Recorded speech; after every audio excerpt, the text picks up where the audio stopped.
The acrid air of Valine 5 burned Jack's Harrow's lungs as he sprinted through the narrow streets of the mining district.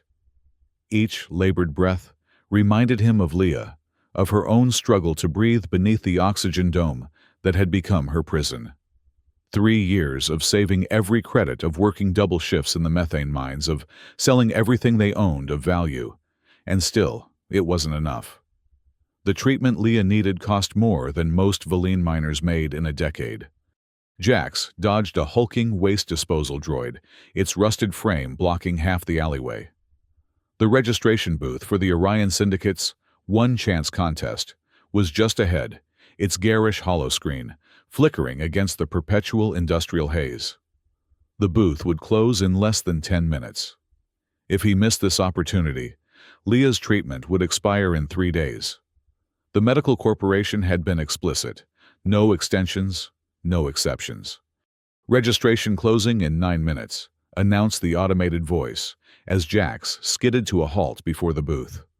A board attendant with cybernetic implants framing her left eye barely glanced up as he slammed his identification chip onto the scanner. 500 credits entry fee, she droned. Jax's hands trembled as he placed his credit chip on the counter. It's all there, he said. 500 exactly. The attendant raised an eyebrow as she scanned the chip. Cutting it close, minor, financially and time-wise. Her implant flashed green. Accepted. Proceed to Hangar 7 for immediate transport to the Syndicate cruiser. No personal items allowed. Jax hesitated. I need to say goodbye to my sister. 8 minutes to registration close. Departure in 20. Make your choice. Jax clenched his jaw, thinking of Leah's pale face beneath the oxygen dome of the promise he'd made that morning. I'll find a way, Lee. Trust me. I'll go now. The transport to the Syndicate cruiser was a blur of anxiety and second-guessing. Jax had heard stories about the One Chance contest, how it changed lives, how it ended them. Few from Valine 5 ever returned, but those who did came back wealthy beyond measure. 500,000 credits and an off-world prize of immeasurable value was the standard package for winners. More than enough for Leah's treatment and a new start somewhere with air that didn't poison your lungs. The cruiser loomed in space above Valine 5, a behemoth of luxury that seemed to mock the squalor of the mining colony below. As Jax stepped off the transport with a dozen other contestants, the opulence struck him like a physical blow. Crystal chandeliers, real wood paneling, actual human servants instead of droids.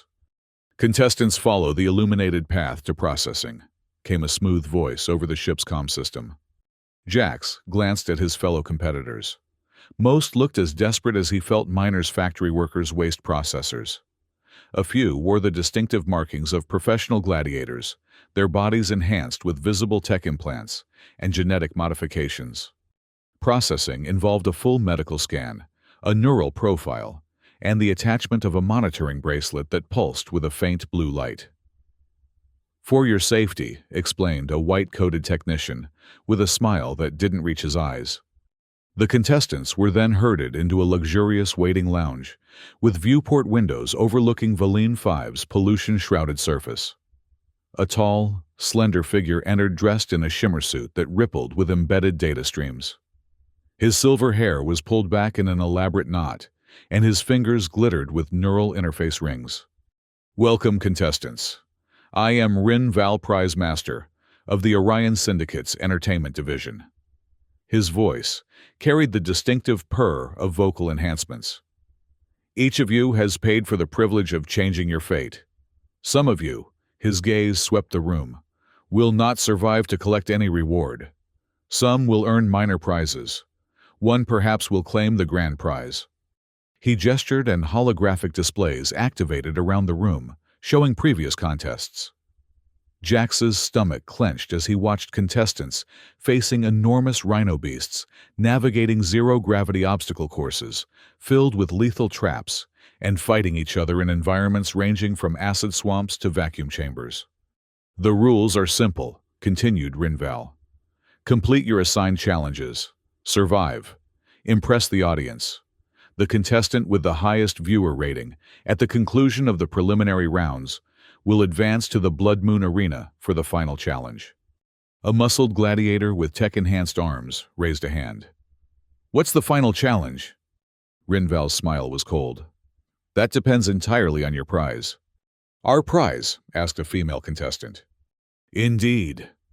Should you advance to the final round, you will be assigned a prize of immeasurable value, a gladiator slave from our exclusive collection. Your final challenge will be to demonstrate your mastery over this prize in combat." Rinval's eyes gleamed. "Succeed and you claim both your slave and the credit purse. Fail, and you forfeit everything including your life." Jax felt the blood drain from his face. No one had mentioned slaves. No one had mentioned having to control some alien fighter. The stories that filtered down to Valine 5 spoke only of riches and glory. "This isn't right," he heard himself say. Rinval's gaze locked onto him, calculating. "Your name, contestant?" "Jax Harrow." "Well, Jax Harrow, you've paid your entry fee. You've signed the waivers. You're free to forfeit now, of course." His smile widened. "But you'll leave with nothing. Is that what you want?" Jax thought of Leah, of the oxygen dome, of the treatment that would expire in 3 days. "No. I thought not. Now prepare yourselves. The preliminary rounds begin in 1 hour." As Rinval exited, attendants appeared with trays of food and drink. Jax couldn't stomach anything. He moved to the viewport, staring down at Valine 5, wondering if Leah was looking up at the same moment, wondering where he was. "First time?" asked a voice beside him.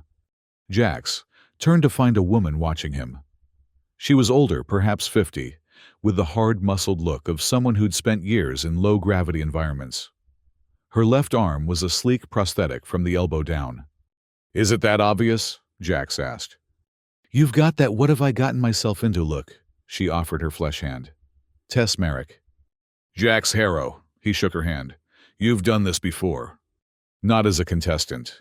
Her eyes took on a distant look. "I was a prize handler for the Syndicate, 15 years. "A prize handler, you mean?"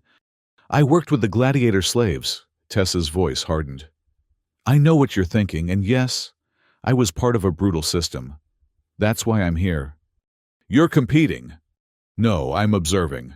Part of my severance agreement." She studied him. "What's your reason? Debt, thrill-seeking, death, wish?" "My sister." The words caught in Jax's throat. "She's dying. Atmospheric poisoning. The treatment costs—" "More than you'll ever make mining," Tess nodded. "I've heard that story before. What's her name?" "Leah."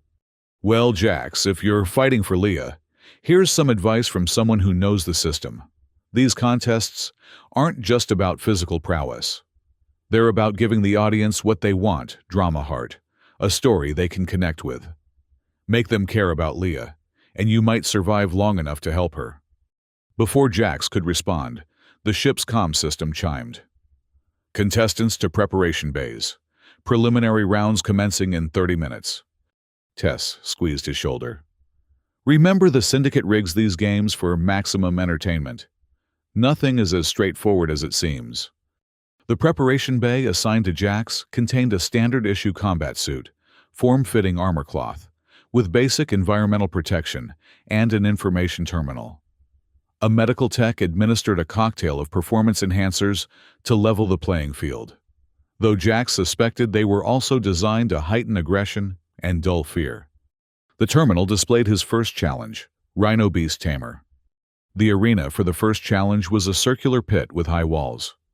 Viewing boxes ringed the upper levels, filled with well-dressed spectators, sipping colorful drinks and placing bets via holographic interfaces. Cameras hovered throughout the space, capturing every angle for the broadcast that would reach across the Orion Syndicate's territories. Jax stood with 3 other contestants, each wearing color-coded combat suits. His was blue. To his right, a burly miner from Ceres Station wore red.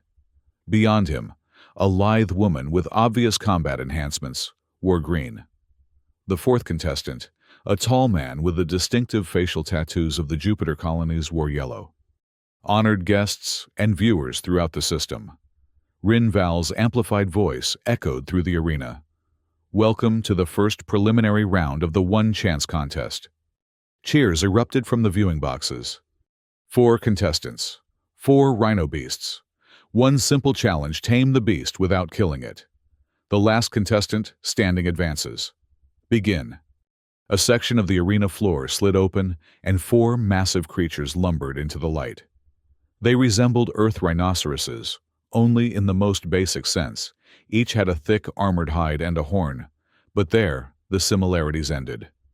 These beasts stood nearly 4 meters tall with 6 muscular legs and multiple horns arranged in a crown-like formation. Their eyes glowed an unnatural red, and their hides sparked with bioelectrical discharges. "What the hell?" muttered the series miner.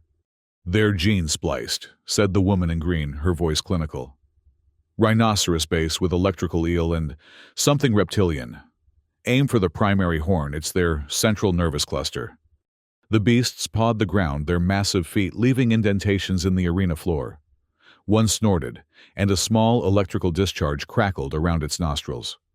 "And how exactly do we tame them?" asked Jax. The Jupiter man smiled grimly, revealing sharpened teeth. "We don't. This is an elimination round. They expect 3 of us to die." As if on cue, the beast charged. The arena erupted into chaos. Jax dove to the side, rolling, as his assigned beast, marked with a blue tag on its flank, thundered past. The creature skidded its claws, screeching against the arena floor, as it turned for another charge. The green-suited woman was already on the offensive, using cybernetically enhanced reflexes to leap onto her beast's back. She clung to the crown of horns, trying to reach the central nerve cluster. The series miner wasn't as fortunate. His beast caught him with a glancing blow from its horn, sending him flying into the arena wall with a sickening crunch. Red lights flashed, and medical droids rushed to retrieve him. "Contestant Red is eliminated," announced Rinval, his voice animated. "Who will be next?"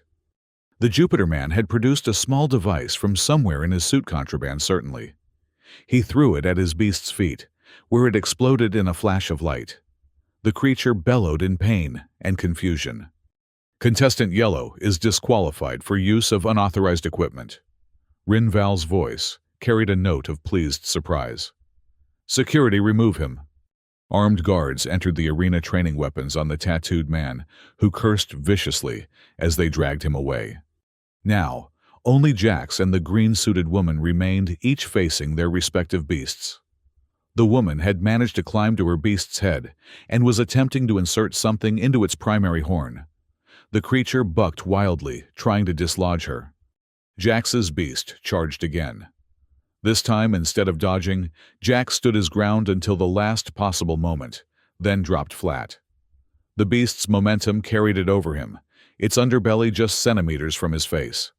As it passed, Jax reached up and grabbed onto a ridge of tough hide, pulling himself up.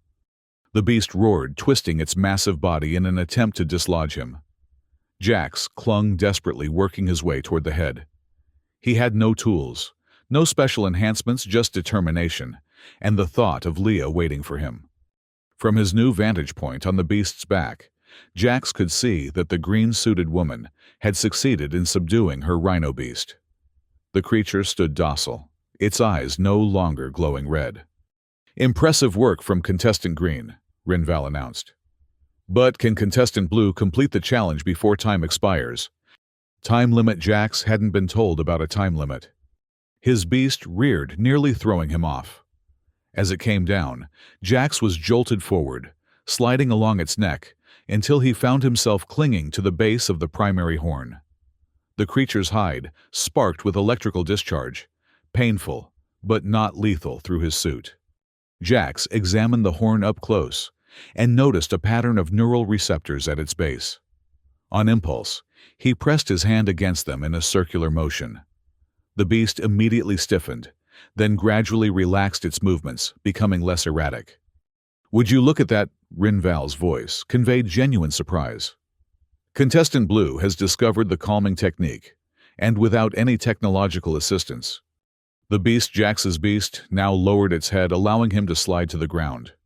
It regarded him with now amber eyes, the red glow completely gone. Round 1 concludes with 2 successful tamers, Rinval announced. Contestants green and blue advance to the next challenge. The audience erupted in applause and excited chatter. Jax heard his name being called out by several spectators. He looked up to find Tess Merrick in one of the lower viewing boxes, a subtle nod of approval on her face. As Jax was escorted from the arena, the green-suited woman fell into step beside him. "Impressive," she said, "for a minor with no enhancements." "How did you know I'm a minor?" "The calluses on your hands, the way you move, the desperate look in your eyes." She extended a hand. Vera Kess, professional gladiator from Europa. Jax shook her hand cautiously. "Jax Harrow." "I know. They're already talking about you in the betting pools. The unenhanced underdog fighting for his dying sister." Her cybernetic eyes flickered as she accessed data. "You've got favorable odds now. Don't get too comfortable, though. The next challenge will be designed to exploit your weaknesses." "What do you mean?" "The syndicate scans and profiles all contestants. They design challenges to create maximum drama. You handled a physical challenge surprisingly well, so the next one won't be physical," Jax finished. Vera tapped her temple. "Now you're thinking like a survivor." The second challenge was indeed far from physical. Zero-G strategic extraction, Rinval called it. Jax, Vera, and 4 contestants, who had advanced from other preliminary rounds, were placed in a massive spherical chamber. Floating throughout the chamber were hundreds of small, glowing orbs, some blue, some red, some green. "Your task is simple," Rinval explained. "Collect 10 orbs of your assigned color without touching any others. Contact with an incorrect orb results in an increasingly painful shock. Contact with 3 incorrect orbs results in elimination." Jax's assigned color was blue, of course. "Additionally," Rinval continued with obvious pleasure, "the gravity will fluctuate randomly throughout the challenge. Beginning now."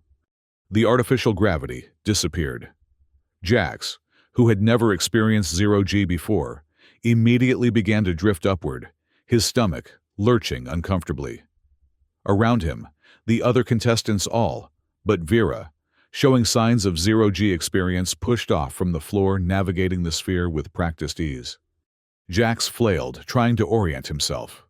His motion sent him spinning slowly, the chamber rotating around him in a nauseating swirl of color. "First time in zero-G blue," called a contestant in a yellow suit, laughing as he effortlessly glided past, plucking a yellow orb from the air. Jax tried to remember what he'd heard about movement in zero gravity. Conservation of momentum, action, and reaction. He stopped flailing and forced himself to relax. When his rotation brought him facing a wall, he extended his legs, ready to push off. The moment his feet touched the wall, gravity returned at double strength. Jax slammed into the wall, the breath knocked from his lungs. Around the chamber, contestants who had been floating were similarly caught off guard, crashing into various surfaces. Only Vera seemed prepared. She had anchored herself to a handrail just before the gravity shifted, and now used the increased weight to launch herself toward a cluster of green orbs. The enhanced gravity lasted only seconds before disappearing again. Jax, now more prepared, used the wall to push himself toward a blue orb floating near the center of the chamber. He calculated his trajectory and extended his hand carefully, capturing the orb without disturbing its neighbors. "One," he muttered. Across the chamber, the yellow-suited contestant already had 4 orbs secured in a collection pouch. Vera had 3. The others were making steady progress as well. Jax spotted another blue orb and propelled himself toward it. As he approached, he noticed another contestant, a red-suited man on a collision course with the same area. "Watch it, Miner," warned the man, his heavily modified arms reaching for a nearby red orb. Jax adjusted his trajectory, but too late. The red-suited contestant deliberately kicked out, sending Jax tumbling into a cluster of red and green orbs. Pain lanced through Jax's body as he contacted a red orb, a bright electrical discharge visibly arcing across his suit. Contestant Blue receives his first penalty, announced Rinval. The audience cheered. They were enjoying his suffering. Anger flared in Jax's chest. He thought of Leah, of the oxygen dome, of the treatment that would expire in 3 days if he failed. He would not fail. Regaining control of his motion, Jax pushed toward the nearest blue orb, capturing it. 2, he counted silently. He spotted another nearby and moved toward it with growing confidence. 3. The gravity shifted again this time, to near zero, creating a slight directional pull toward one wall. Jax used it to his advantage, allowing the minimal gravity to guide him on a path past several blue orbs, which he collected in quick succession. Contestant Blue seems to be finding his zero-G legs, Rinval announced, obvious surprise in his voice. Jax glanced at the chamber's display screen. The yellow-suited contestant led with 8 orbs, followed by Vera with 7. Jax had 6. The other 3 contestants trailed behind. The red-suited saboteur from earlier was struggling now, having received 2 penalty shocks. As Jax watched, the man collided with a green orb, triggering his 3rd shock, this one powerful enough to render him unconscious. Contestant Red is eliminated, Rinval announced to applause. Medical droids entered the chamber to retrieve the floating form.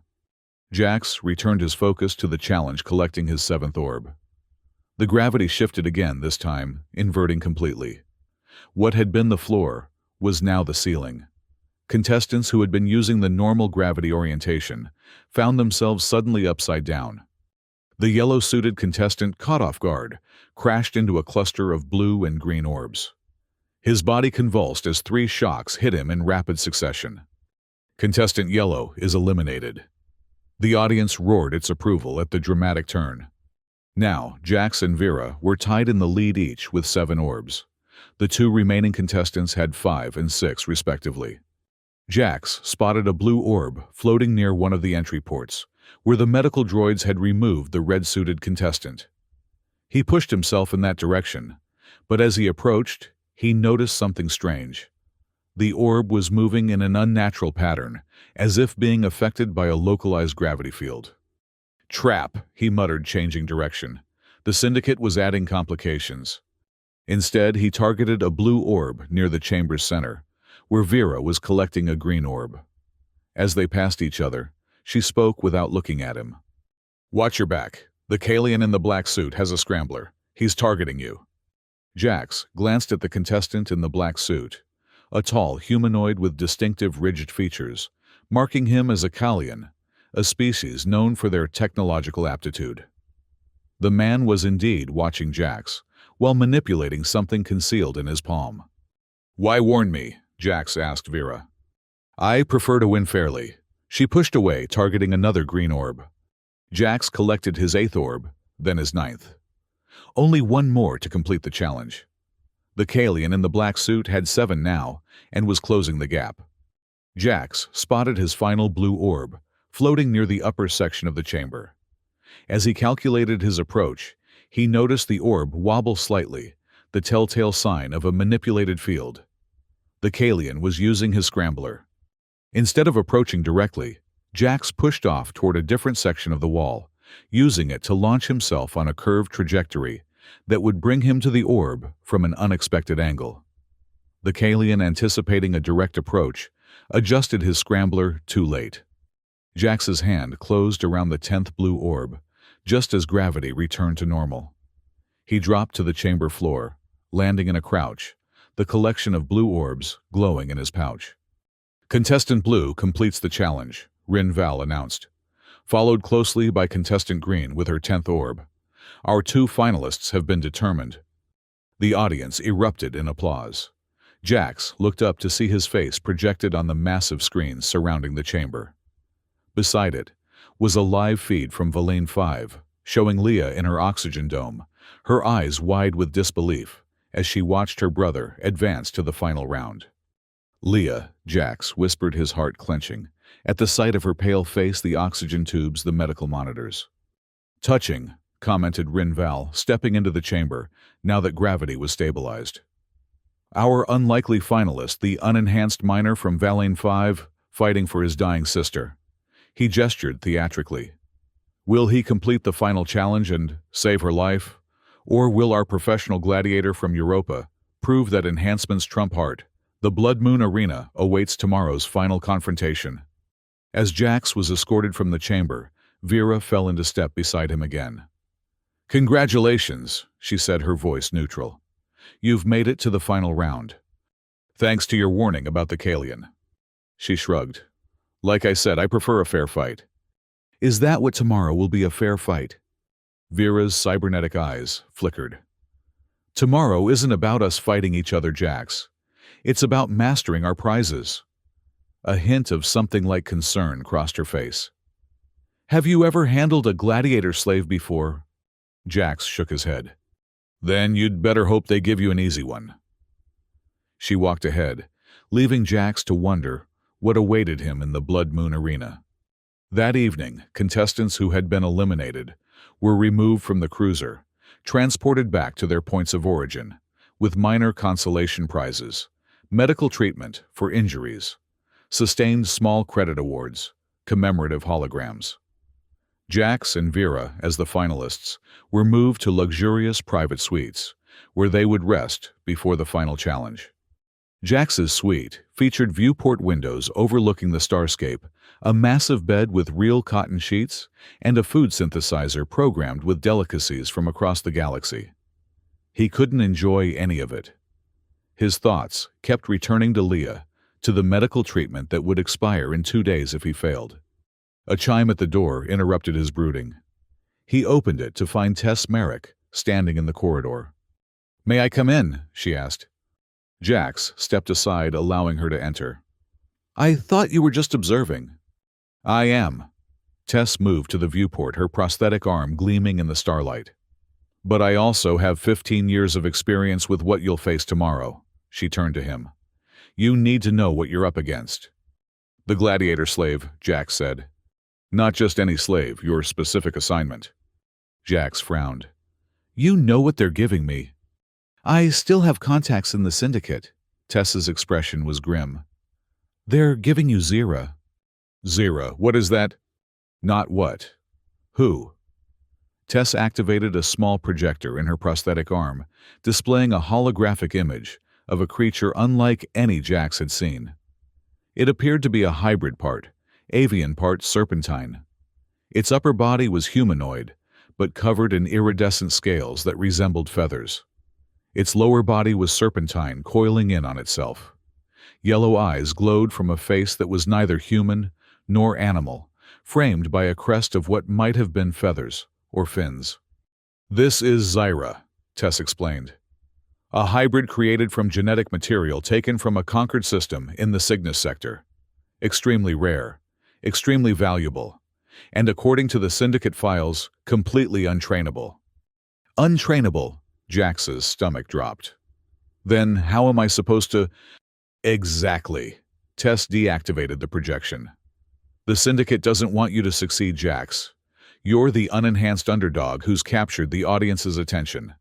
Your story of fighting for your sister has generated record viewership, but a happy ending doesn't create the drama they crave. So they're setting me up to fail." Jax felt a cold anger settling in his chest. "What about Vera? Is she getting an untrainable slave too?" "No. She's getting a standard Martian warbred, aggressive but responsive to neural commands. She'll have no trouble controlling it." "That's not fair." "The Syndicate doesn't care about fair. They care about spectacle." Tess sat on the edge of the bed. "But I didn't come here just to tell you you're doomed. I came to help you." "Why would you help me?" Tess was quiet for a moment, her eyes distant. "Because I spent 15 years handling slaves like Zira, conditioning them, breaking them, all in the name of entertainment." She flexed her prosthetic arm. "I paid a price for my conscience, but not nearly what they paid. I can't change what I did, but I can try to balance the scales." "How can you help me?" "By telling you the truth about Zira. The Syndicate files say untrainable, but what that really means is that Zira can't be controlled through force or fear. I worked with Zira briefly before I left the Syndicate. This creature isn't a mindless beast bred for violence. It's intelligent, emotional, and terrified. Terrified of what? Everything. Zira was captured during a syndicate raid on the Cygnus colony, watched its entire family slaughtered, has been poked, prodded, experimented on, and forced to fight for 3 years. Tess leaned forward. If you go in there tomorrow trying to dominate Zira, you'll fail. The syndicate is counting on that. Then what should I do? Connect. Find common ground. You're both fighting for survival in a system designed to exploit you. Tess stood. I've arranged for you to visit the holding pens tonight. Most contestants never see their prizes before the final challenge. But I still have some influence with the handlers. Use the time wisely. After Tess left, Jax paced the suite, weighing his options. He could refuse to participate, forfeit the contest, but then Leah would die. He could try to escape the cruiser, but where would he go? How would he get back to Valine 5? And what would he tell Leah when her treatment expired? No, he had to see this through. And if Tess was right, his only chance was to somehow connect with a terrified alien hybrid that had every reason to hate humans. The holding pens were located in the bowels of the cruiser, far from the luxurious areas shown to spectators. Here, the syndicate's true nature was on display, sterile, utilitarian, and clinical in its cruelty. Jax followed an escort droid through restricted corridors until they reached a heavily guarded section marked Special Assets. Contestant Blue to view prize asset Zira, the droid informed the guards. Temporary authorization granted by Handler Chief Merrick. The guards exchanged looks, but allowed Jax to pass. The droid led him to a reinforced door at the end of a dimly lit corridor. 5 minutes, it stated. No physical contact. Emergency protocols are active. The door slid open, revealing a sparse chamber, divided by a transparent barrier. On the other side was Zira. The holographic projection hadn't done the creature justice. In person, Zira was both more alien and more person-like than Jax had expected. Its scales caught the light shifting from deep blue to purple to green as it moved. Its serpentine lower body was coiled beneath it, supporting a torso that was undeniably humanoid, though covered in the same iridescent scales. But it was the eyes that captured Jax's attention, large yellow with vertical pupils that widened slightly when Jax entered. "Hello," Jax said, feeling foolish. "I'm Jax." Zira made no response, but its head tilted slightly. "I guess you're Zira." Jax moved closer to the barrier. I'm supposed to be your master for the Blood Moon Arena tomorrow." At the mention of the arena, Zira's body tensed visibly, its scales flattening against its skin. "Yeah, I'm not looking forward to it either." Jax sighed, running a hand through his hair. "I never wanted to be part of this. I'm doing it for my sister Leah. She's sick. Dying, actually. The treatment she needs costs more money than I could ever make mining on Valine 5. Zira remained still, but its eyes never left Jax's face. "I don't know if you can understand me," Jax continued, "but I want you to know I don't think of you as a slave, or a prize. I think this whole system is messed up. People shouldn't own people, or whatever you are." Zira's head tilted to the other side, and a soft sound emerged, not quite a word, but definitely a response. Encouraged, Jax continued. "Tess Merrick told me a little about you. Said you were captured during a raid, that you lost your family." He pressed a hand against the barrier. "I'm sorry. No one deserves that." Zira uncurled slightly, its serpentine lower body extending as it moved closer to the barrier. It raised a hand scaled, but with 5 distinct fingers, and placed it against the barrier opposite Jax's. "Tomorrow," Jax said, "we're supposed to fight another contestant and her win prize. I'm supposed to control you somehow, make you fight. I don't want to do that, but if I don't win, my sister dies." He leaned his forehead against the cool surface of the barrier. "I don't know what to do." A soft tapping sound made him look up.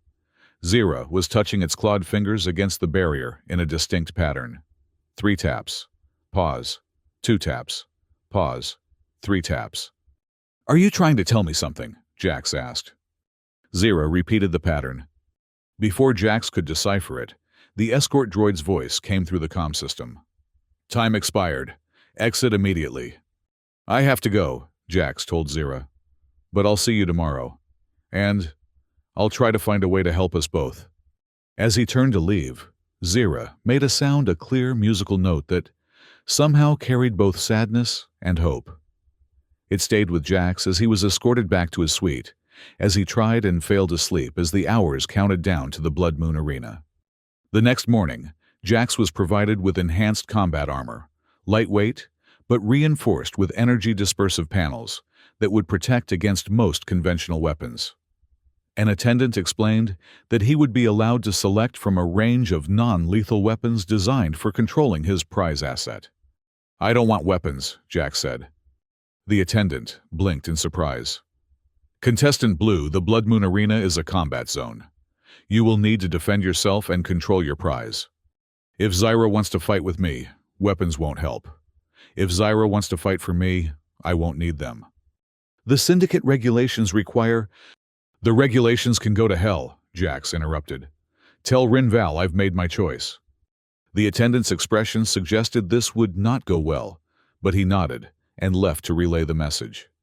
Minutes later, Rinval himself appeared, his shimmer suit rippling with agitated data streams. Contestant Blue, he said, his enhanced voice silky with contained anger.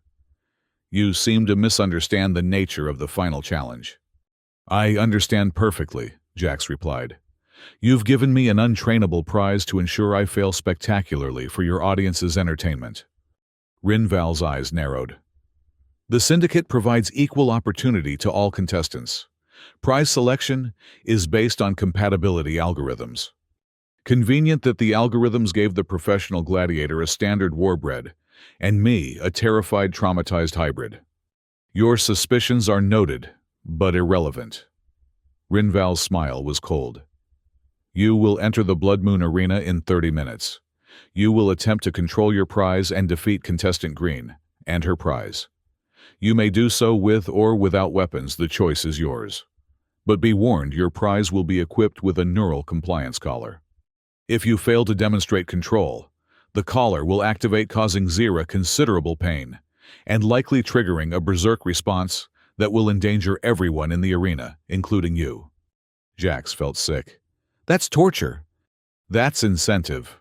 Rinval turned to leave. Oh, and in case you're considering some noble forfeit to spare your prize, remember your sister's treatment expires tomorrow. The medical corporation has been quite clear about extensions. He paused at the door. 30 minutes, Contestant Blue. I suggest you reconsider your approach to weapons. When Rinval had gone, Jax sat heavily on a bench in the preparation room. The Syndicate had outmaneuvered him at every turn. If he refused to fight, Leah died. If he tried to control Zira through force, he would likely fail and be killed, and Leah would still die. If he somehow managed to connect with Zira, the neural compliance collar would ensure the creature suffered for any perceived disobedience. There seemed to be no way out. A soft chime indicated someone at the door. Enter, Jax called, expecting another Syndicate attendant. Instead, Tess Merrick slipped into the room, her expression tense. We don't have much time, she said. The Syndicate is watching everything now, but I've looped the surveillance for 2 minutes. She pressed something small and metallic into Jax's hand. Compliance collar disruptor, single use, effective range of 3 meters.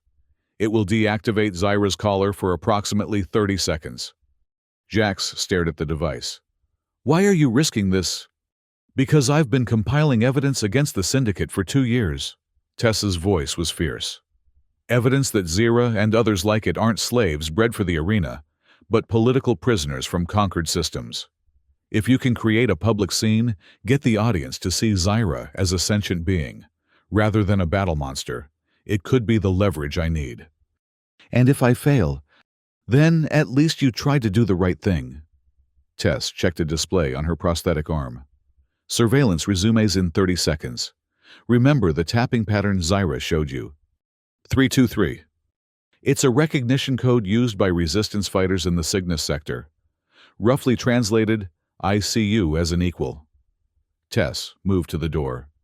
Zyra was testing you, seeing if you might be an ally rather than another master. How do you know all this? Because I've been helping the Resistance since I left the Syndicate. Tess's smile was grim. Sometimes the best way to atone for past sins is to burn the whole corrupt system down. Before Jax could respond, Tess was gone. The Blood Moon Arena lived up to its name. Circular and vast, its floor was tinted a deep crimson that seemed to pulse with its own light. Overhead, a simulated moon glowed blood red, casting an eerie light over the entire space. Viewing boxes surrounded the arena, now packed with elite spectators. Beyond them, Jax knew millions across the Syndicate territories were watching via broadcast. Jax entered from one side of the arena, wearing his combat armor, but carrying no weapons. Across from him, Vera emerged in her green armor, a neural control baton in one hand and a shocknet launcher in the other. Honored guests and viewers throughout the system, Rin Val's voice boomed, "Welcome to the final challenge of the One Chance contest. 2 contestants remain. 2 prizes await. 1 victor will emerge with fame, fortune, and a slave of immeasurable value." The crowd roared its approval. Contestant Green, the professional gladiator from Europa, enhanced and prepared for victory. Her prize, a Martian warbred trained for the arena.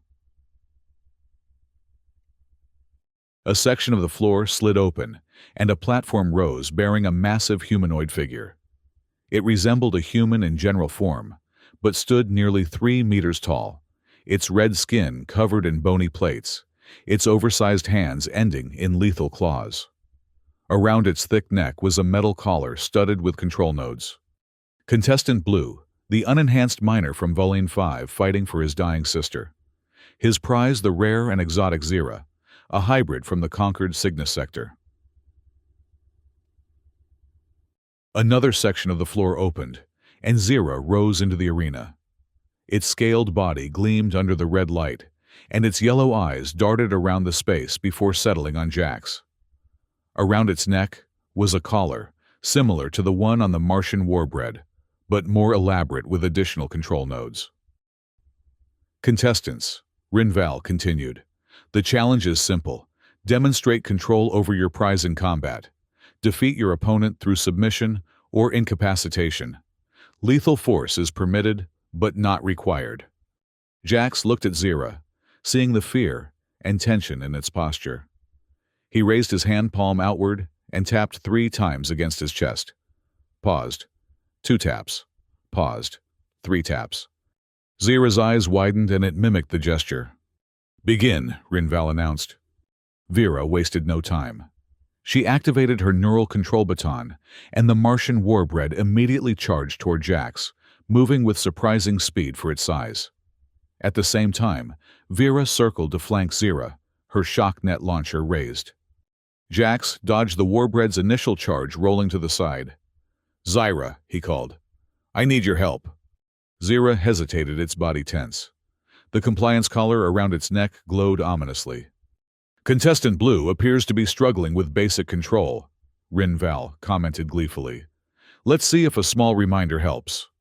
He pressed a control, and Zyra's collar activated. The creature writhed in obvious pain, its musical voice distorted into a screech of agony. "Stop it!" Jax shouted, running toward Zira. The warbred intercepted him, swinging a massive fist that caught Jax in the ribs, sending him sprawling. The crowd cheered at the violence. Vera approached Zira, shocknet ready. "Nothing personal," she said, "but I have my own reasons for winning." She fired the net. Zira, still recovering from the collar's shock, couldn't dodge in time. The net enveloped its upper body, delivering continuous electrical pulses, designed to subdue. Zira thrashed its serpentine lower body, whipping in distress. Jax struggled to his feet, wincing at the pain in his ribs. The warbred advanced on him again, its movements clearly controlled by Vera through the neural baton.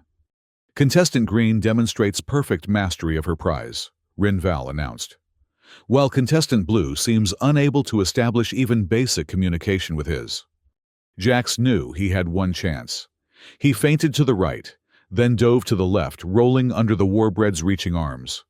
Coming up in a sprint, he raced towards Zira. Vera saw his approach and directed the warbread to pursue. "Nothing personal, Jax," she called, "but your sister isn't the only one with a life hanging in the balance." Jax reached Zira just as the warbread closed in from behind. "Trust me," he said, meeting Zyra's pain-filled eyes. Then he activated the disruptor Tess had given him. The effect was immediate. Zira's compliance collar deactivated the control nodes, going dark. The shocknet similarly powered down, no longer delivering its painful current. Zira's eyes locked onto Jax's, a moment of perfect understanding passing between them.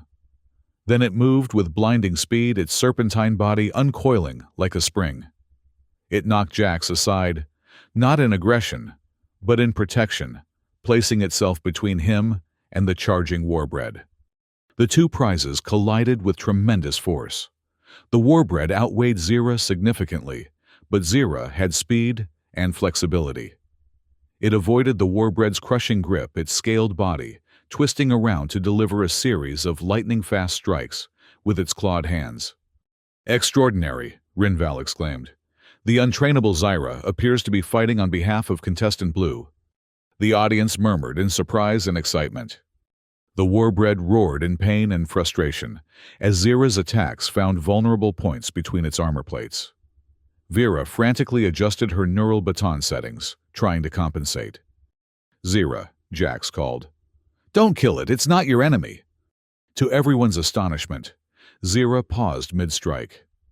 The warbread, taking advantage of the hesitation, landed a powerful blow that sent Zira sliding across the arena floor. "Impressive command from Contestant Blue," Rinval announced, genuine surprise in his voice. "But can he maintain control when the compliance collar reactivates?" As if on cue, Zyra's collar powered up again, the control nodes glowing ominously. Zyra's body tensed, preparing for the pain. Jax ran to Zira's side. "Fight it," he urged. "You're not a slave, you're not a prize, you're a person." The crowd fell silent, hanging on every word. "I came here to save my sister," Jax continued, "but not at the cost of enslaving someone else. That's not a victory.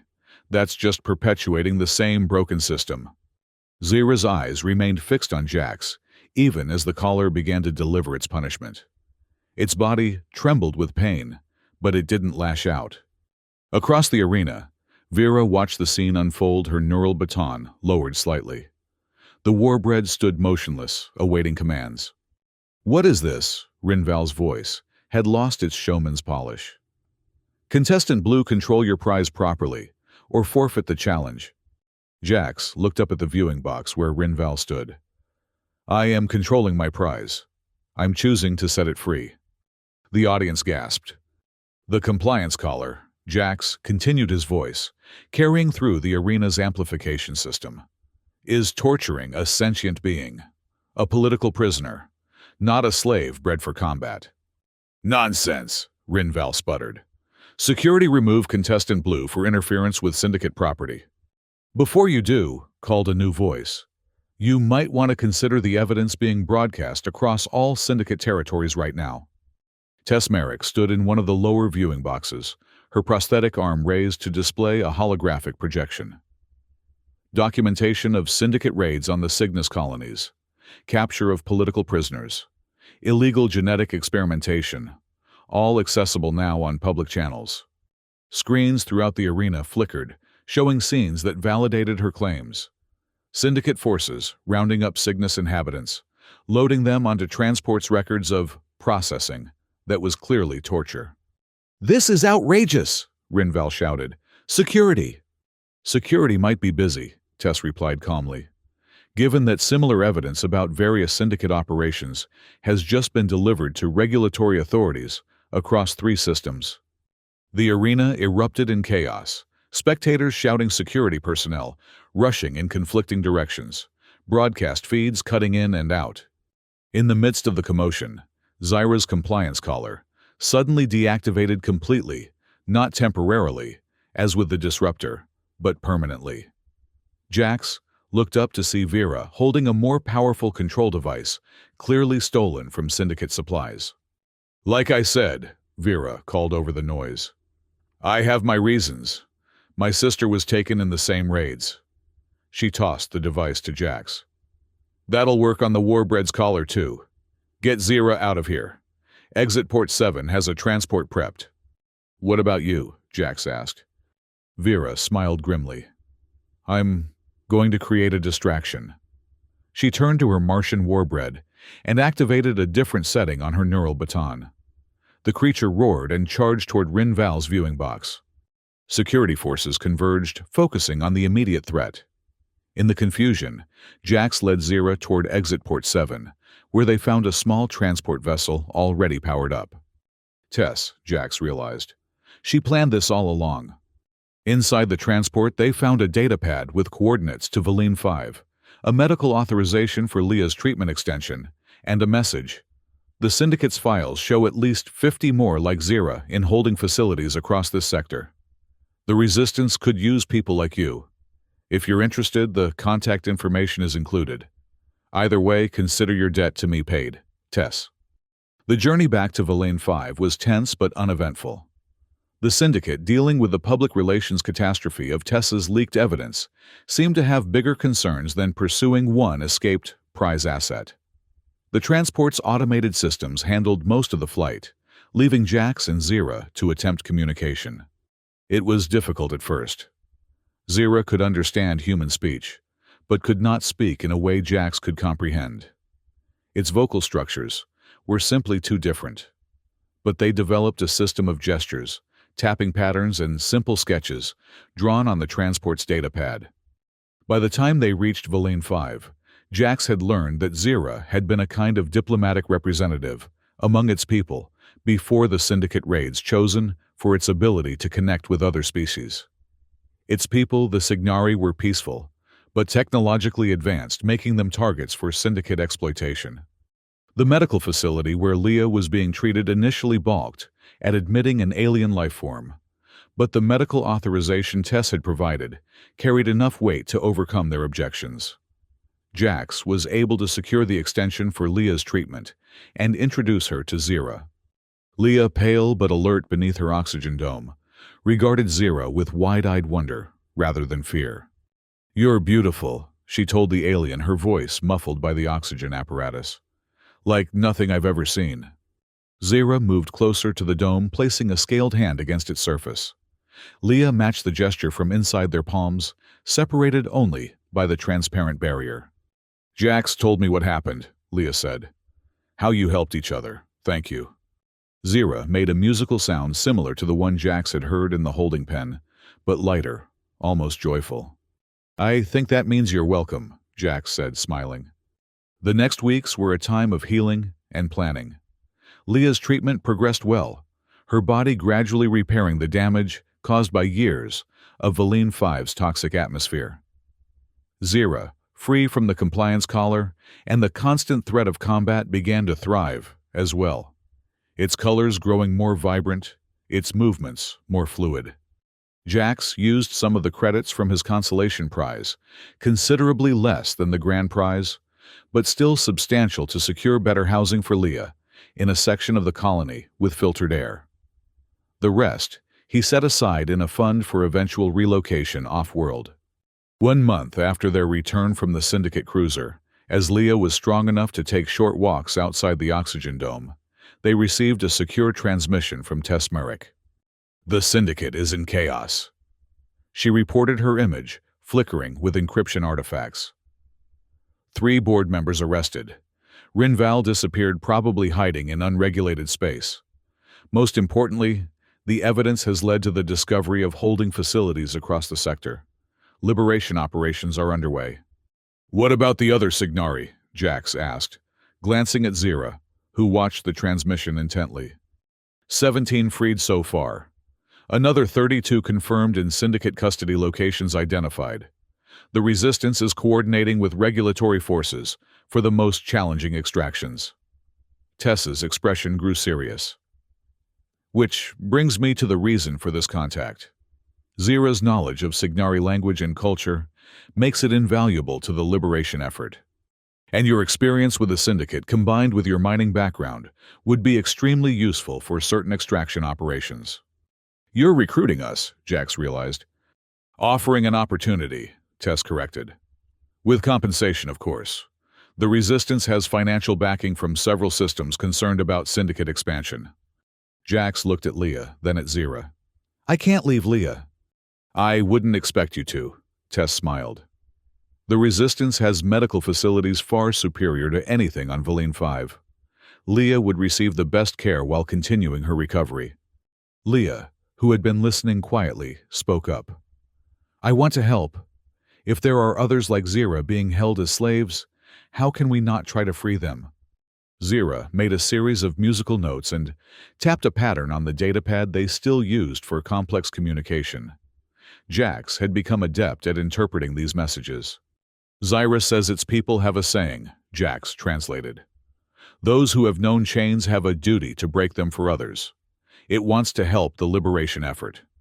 Tess nodded. I thought as much. There's a Resistance vessel scheduled to make a supply run to Valine 5 in 3 days. If you decide to join us, it can provide transport to our main base. After the transmission ended, Jax, Leah, and Zira sat in silence for a few moments, each considering the implications of Tess's offer. It's dangerous, Jax finally said. The syndicate won't collapse without a fight. Life is dangerous, Leah replied, her voice stronger than it had been in years. Valine 5 is slowly killing everyone who can't afford to leave. At least with the Resistance, we'd be fighting for something meaningful. Zira tapped out another message on the datapad. Zyra says it can teach us about its people, Jax translated. Their technology, their healing methods. Knowledge the syndicate tried to suppress. Leah smiled. I'd like that. To learn about a whole new culture. She reached out, taking Jax's hand. We came this far together. Why stop now? 3 days later, as the Resistance vessel broke orbit from Valine 5, Jax stood at a viewport with Leah and Zira, watching the polluted mining colony recede into the distance. The oxygen dome that had been Leah's prison for years was now just another piece of equipment in the ship's medical bay, used only during her sleep cycle. What do you think we'll find? Leah asked, her eyes bright, with a hope Jax hadn't seen since before her illness. I don't know, he admitted, but whatever it is, we'll face it together. Beside them, Zira made a gesture they had come to recognize as agreement, its scaled body catching the light of distant stars. In the reflection of the viewport, the three of them, human brother and sister, and alien freed from bondage, stood as equals bound, not by chains or collars, but by choice and shared purpose. As the ship entered hyperspace, carrying them toward an uncertain future, Jax thought not of prizes or contests, but of the true victory he had found, the understanding that freedom was meaningless unless extended to all, and that family could be formed in the most unexpected ways. Somewhere in unregulated space, the syndicate continued its operations diminished, but not destroyed. And somewhere other prisoners awaited liberation. For now, that was enough purpose for all of them.